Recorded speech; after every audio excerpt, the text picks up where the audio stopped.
जे तुम्ही डोक्यात बसवलेले हे सत्ताधारी आहेत त्यांच्या हातात गेले 3 वर्ष 29 महानगरपालिका आहेत महाराष्ट्रातल्या. मुंबई असेल, छत्रपती संभाजीनगर असेल, नाशिक आहे, पुणे आहे, ठाणे आहे, सगळं. तुम्ही मला सांगा या शहरांमध्ये रस्ते सुधारले आहेत का? पाण्याची परिस्थिती चांगली झाली का? इथे जे आपण पाहत होतो, जे आपल्याला फुटपाथ करायचे होते, सायकल ट्रॅक करायची होती, मोकळी मैदानं वाढवायची होती, तरुणांसाठी नोकरीची संधी आणायची, हे काही झालंय का? मग ज्या कारणासाठी तुम्ही ह्या सरकारला निवडून दिलेलं असेल, ज्या कारणासाठी निवडणूक आयोगाच्या आशीर्वादाने हे जे काही महायुतीचं भूत आपल्या डोक्यात बसवलेलं आहे, हे सरकार पुढच्या काळात आपल्याला परवडणार आहे का? परवडणार आहे? किती आंदोलन आपण केली गेल्या 3 वर्षात. मला आठवतं ह्याच मार्गावर आपण हंडा मोर्चा काढला होता. शेतकऱ्यांसाठी लबाडानं पाणी द्या आपण मोर्चा काढला होता. शेतकऱ्यांसाठी कर्जमुक्तीसाठी मोर्चा काढला होता.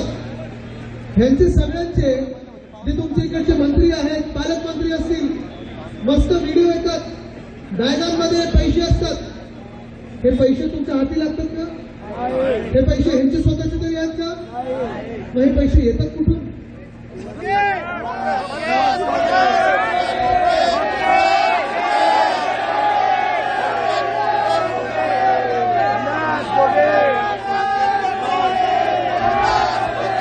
जेव्हा हे तुम्हाला मंत्री दिसतील, जेव्हा तुम्हाला हे खासदार दिसतील, एक तर खासदारांची दुकानं कुठची?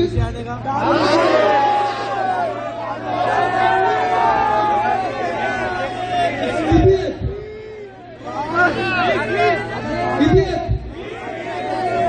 20. मागच्या वेळेला 12 होते, 8 कधी वाढले? आता ह्या दुकानावर तुम्हाला कोणाला नोकरी मिळाली का? त्यांच्याकडे नोकरीला जाणार का आपण? त्या बॅगेचे पैसे होते ते कोणाच्या हाती आलेत का? पण निवडणुकीच्या वेळी बरोबर कदाचित तुम्ही हात लावणार आहात. ही परिस्थिती आता बदलणं गरजेचं आहे. मी एवढ्यासाठी ते सांगत आहे कारण आपला प्रचार तर सुरू झालेला आहे. मुंबईमध्ये तुम्ही पाहिलं असेल, 2 भाऊ उद्धव साहेब आणि राज साहेब एकत्र आलेले आहेत. एकत्र आलो ते एकत्र राहण्यासाठी आलेलो आहोत. मुंबई असेल, सगळीकडे असेल, तुम्ही पाहताय मुंबई लुटण्याचं काम चालू आहे, महाराष्ट्र लुटण्याचं काम चालू आहे. जर ह्या राज्य सरकारचा एक कुठचा कार्यक्रम असेल तो एकमेव कार्यक्रम म्हणजे लुटालुटचा कार्यक्रम चालू आहे. दुसरं बाकी काही चाललेलं नाहीये. हे बिल्डरांचं सरकार आहे, हे कॉन्ट्रॅक्टरांचं सरकार आहे, हे वसुलीबाजांचं सरकार आहे, हे हप्ताबाजांचं सरकार आहे, पण हे जनतेचं सरकार नाहीये. आणि हेच भाजपवाले, हेच मित्यांची टोळी, मी त्यांना शिवसेना मानत नाही. शिवसेना म्हणजे एकच आहे, ती आपली शिवसेना उद्धव बाळासाहेब ठाकरे पक्ष आहे. पण हेच चिंदी चोरांची टोळी येईल तुमच्यामध्ये आणि सगळा अपप्रचार सुरू करेल. आपण गेले 3 वर्ष कशासाठी भांडत होतो?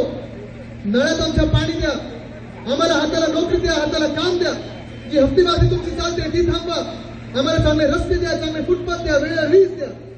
पण हे सगळं सोडून आता भाजप जे येईल, आता मित्ते जे येतील, ते सगळं भलतं काही बोलतील पण आपल्या मुद्द्याचं बोलणार नाही. जेव्हा ते तुम्हाला इथे तिथे काही भलतं संत बोलायला सांगतील तर तुम्ही एकच प्रश्न विचारा, ठीक आहे तुम्हाला मत पाहिजे ना, तुम्ही 3 वर्ष सरकारमध्ये होता, तुम्ही आम्हाला लुटलं कशाला, ह्याचं पहिलं उत्तर द्या. तुम्ही त्यांना आज हा प्रश्न विचारा, जर इथे फिरायला आले कोणी तुम्हाला दिसले की साहेब तुमच्या बॅगेमध्ये जे पैसे होते ते कोणाचे होते, कुठून आले आणि कुठे गेले, ह्याचं पहिलं उत्तर द्या. मग आमच्याकडे मत मागायला या. आणि जर फडणवीस साहेब आले इथे आणि त्यांनी तुम्हाला सांगितलं की मला मत द्या, 100% तुम्हाला अमुक देतो, तमुक देतो, मेट्रो देतो, भोग देतो, सगळं देतो, त्याला सांगा फडणवीस साहेब सगळं सोडा, आम्हाला वेळेवर पाणी का नाही दिलं ह्याचं पहिलं आम्हाला उत्तर द्या. तुम्हाला आठवत असेल जेव्हा आपलं सरकार होतं, महाविकास आघाडीचं सरकार होतं, सुभाष देसाई साहेबांनी बाजूलाच ती ऑरिक सिटी काय बनवून ठेवली आहे. जगात एखादी चांगली सिटी असेल तसं इथे उद्योजक चांगले येतील, गुंतवणूक असं शहर बनवून ठेवलं होतं. मी स्वतः इथे मला आता पत्रकारांनी देखील विचारलं, त्यांना आठवण आहे आपलं सरकार असताना म्युन्सिपल कमिशनर आणि महापौरांसोबत रात्री आम्ही 1:30 वाजता 2 वाजता रस्ते चांगले कसे होत आहेत हे पाहायला जात होतो. अनेक गोष्टी आपण ज्या या शहरामध्ये करत होतो की सगळी कामं ह्या भाजपवाल्यांनी आणि ह्यांच्या मिंदे सरकारचे भाजप सरकारचे बंद करून टाकले. आणि मग दाखवण्यासारखं काही नाही. मग काय सुरू करतात? जातीय गोष्टी सुरू करतात, धार्मिक गोष्टी सुरू करतात. आपल्यामध्ये हे तेच निर्माण करण्याचा प्रयत्न करतात. त्यांना एकच सांगा की जी पोटं भरत नाही कारण आमच्याकडे नोकऱ्या नाहीत ना, त्याला जात नाहीये, धर्म नाहीये, बाकी काही नाही, भाषा नाहीये. हे आम्ही सगळे छत्रपती संभाजीनगरकर आहोत. आम्हाला नोकऱ्या काय नाही दिल्या ते तुम्ही सांगा, आम्हाला पाणी का नाही दिलं ते तुम्ही सांगा. आणि आपल्यावर टीका करतात. कोणीतरी आपल्यामध्ये प्रवेश केला म्हणून आपल्यावर टीका करतात. भाजपला पहिला प्रश्न जर विचारायचा असेल कारण त्यांचं सुरू होतं, बांगलादेशी घुसले आहेत, रोहिंग्या घुसले आहेत, हिंदू मुस्लिम म्हणून सुरू होतं. आज त्या भाजपला विचारा की पालघरमध्ये जे साधू हत्याकांड झालं त्याच्यातला प्रमुख आरोपी तुम्ही भाजपमध्ये का घेतला, ह्याचं पहिलं उत्तर द्या आणि मग आम्हाला धर्माचं आणि जातीचं सांगायला लागा.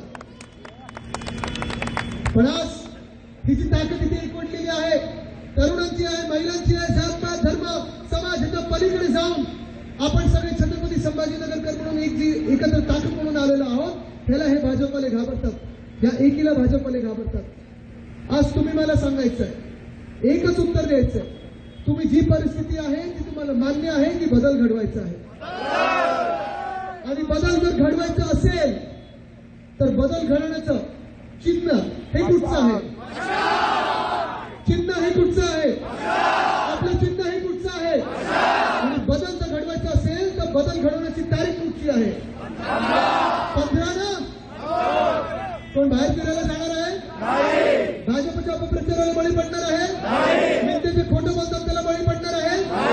आपण ही ताकद लावूया की एका बाजूला आपण सगळे चांगलं शहर बनवणारी लोक आणि दुसऱ्या बाजूला हे भाजपचे सगळे भ्रष्टाचारी जनता पक्षवाले लोक. तयार आहात? लढायला तयार आहात? जिंकायला तयार आहात? चला मग बदल घडवायचा. तारीख, चिन्ह. धन्यवाद. जय हिंद, जय महाराष्ट्र, वंदे मातरम.